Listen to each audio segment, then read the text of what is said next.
আমাৰ দলৰ যি সদস্য ভৰ্তিৰ অভিযান চলি আছে আপোনালোকে দেখিছেই ৩৫ লাখৰ সীমা অতিক্ৰম কৰিছে আৰু আমি আশা ৰাখিছোঁ যে প্ৰত্যেকটো সমষ্টিত অহা এক সপ্তাহৰ ভিতৰত অতি কমেও ৪০,০০০কৈ ব্যক্তিয়ে বিজেপি দলৰ সদস্য পদ গ্ৰহণ কৰিব।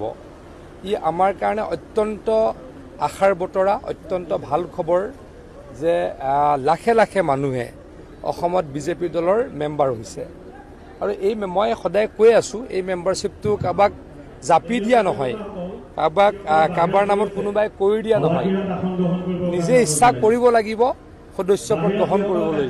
গতিকে মানুহজনৰ মোবাইল নাম্বাৰটোৰ পৰা এটা মিছড কল দিব লাগিব, তাত এখন ফৰ্ম আহিব, নিজে বা কোনোবা এজন জানা ব্যক্তিয়ে ফৰ্মখন ফিল আপ কৰি দিব লাগিব।